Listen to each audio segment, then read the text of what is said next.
Señor ministro, soy Gabriela Zapata, recurro a usted porque yo tengo mucho miedo que el señor Evo Morales me mate. Quiero explicarle, por favor, y comentarle todo lo que yo he vivido aterrada con este señor.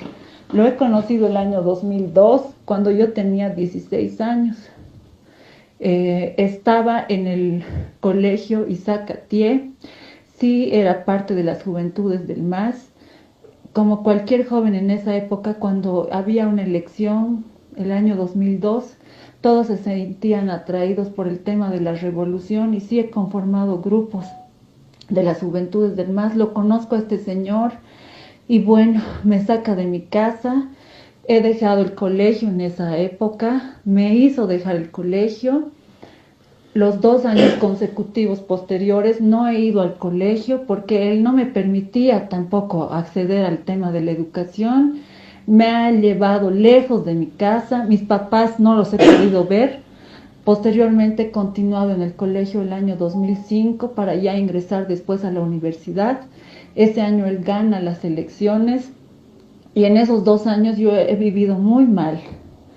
Este señor era un hombre sumamente violento, me ha golpeado muchas veces, incluso hasta me ha llegado a romper la nariz.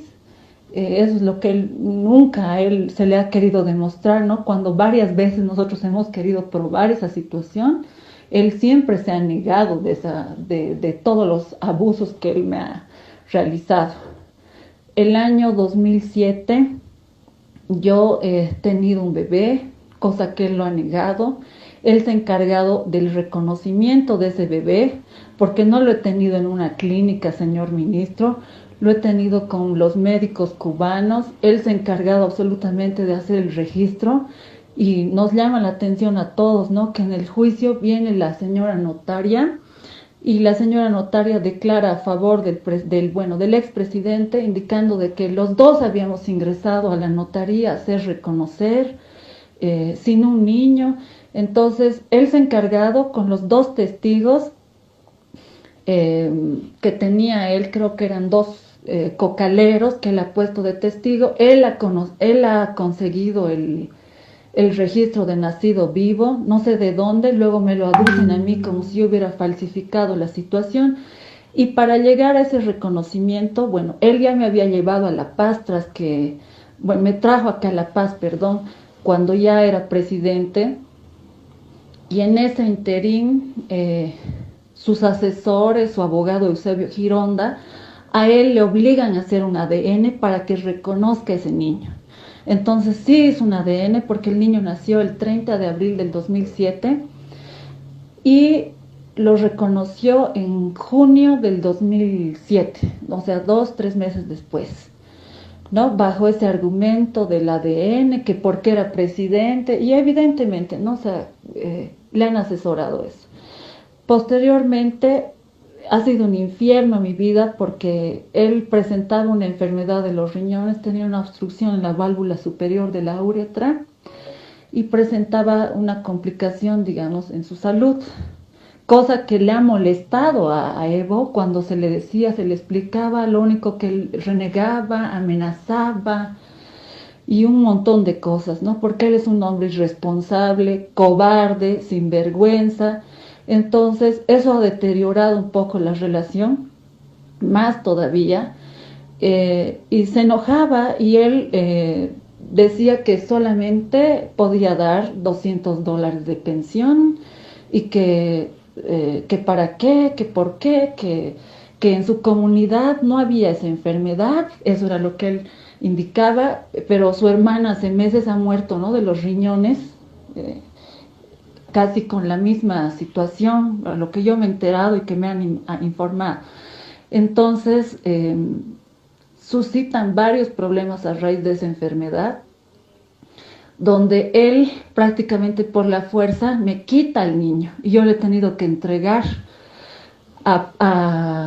prácticamente a plan de chantaje, de manipulación, de todo. Yo prácticamente en esas épocas yo vivía aislada de muchas personas, yo no tenía ni amigos, jamás he tenido amigos, nunca me ha permitido, ni siquiera yo podía acercarme a mi familia ni a nada. Y bueno, en una ocasión agosto del 2008, yo hago un viaje a Chile porque él ordena hacer un viaje a Chile. Compra él los pasajes, 2 pasajes a Tropical Tours. Para mí y una amiga me dijo, hazte acompañar con alguien. Y me quita el niño, me dice que él iba a encargarse, que iba a ver el tema de lo de la salud y que estaba muy mal, evidentemente. A raíz de esa ocasión, o sea, en esa ocasión nunca más yo he vuelto a ver al niño y, y prácticamente él era el que manejaba el tema de que él estaba vivo, ¿no? Porque él decía que él se iba a encargar, que por seguridad no había que verlo. Después, posteriormente, ya cuando a él se le preguntaba, y él reaccionaba de manera fea, de manera violenta. El año 2009, por ejemplo, ahí ha sido donde este señor me ha roto a mí la nariz. Y yo he viajado a Cuba en mayo del 2009. Me ha citado ahí, todo con el afán de ver, digamos, al niño. Al final él ya no se le podía decir absolutamente nada. Él estaba entrando en una campaña y en octubre del 2009 ha habido un gran problema donde yo ya le iba a denunciar porque él, cuando yo le preguntaba o prácticamente, digamos, yo le decía, ¿cómo está esa situación? Por favor, quiero saber. Lo único que hacía era mandarme a amenazar, quería que yo esté encerrada, que no diga nada, que hay que esperar, porque así me ha tenido todos esos años, ¿no? Y obviamente cuando uno es joven y ve todos los abusos, yo le tenía mucho miedo, la verdad. Tomo un abogado quería tomar un abogado que era el doctor Waldo Albarracín, que él igual es testigo de esa situación. Ya, porque yo decía, o sea, yo no sabía si este niño estaba vivo o muerto, quería saber que me dé una razón él. Y él siempre ha mantenido que el niño estaba vivo, hasta días antes de que me haga detener a mí. Él decía que por seguridad no podía decir nada, que por seguridad de mí, por seguridad de él, y al final yo he estado sometida a él, o sea, yo le hacía caso y le he obedecido siempre. He intentado hacer mi vida, yo, señor ministro, he logrado casarme, porque después de esa pelea del 2009 que ha habido con el doctor Waldo Albarracín, que incluso lo han amenazado, le hicieron bajar de una plaza a ese doctor, donde estábamos yendo, él nos había citado en San Jorge, en la residencia. Entonces, bajo amenazas, le hacen bajar al doctor de la movilidad. Y él, bueno, me amenaza, me dice un montón de barbaridades. Mi papá todavía era oficial de policía, me dijo barbaridades para hacerle a mi papá. Entonces yo me callé y me separé de él, o sea, dije que ya no le iba a volver a llamar. De ahí rehago mi vida, me caso y empieza a molestarme el señor. Me caso el 2011 y había tenido yo una hijita igual, tengo una hijita para ese matrimonio y empieza a acosarme, me empieza a acosar y me hace divorciar, lo amedrenta al padre de ese chico, era el señor Hugo Carvajal. A él, a esa familia, todo, y esa familia, bueno, al final se aparta de mí y yo también. Y vuelve a tener el control absoluto este señor de mí. Y bueno, yo le he vuelto a hablar. Y ahí, a raíz de todo ese problema, de todo lo que ha pasado con el niño, me cita y me dice, te voy a dar una gerencia en el tema de CITIC, me dice. Así fue que yo he empezado a trabajar en estas empresas, en estas 2 empresas. El año 2010 empiezo a trabajar en CITIC y él hace las coordinaciones para el tema de Comibol. Posteriormente ingreso a trabajar en la empresa CAMSE el año 2012.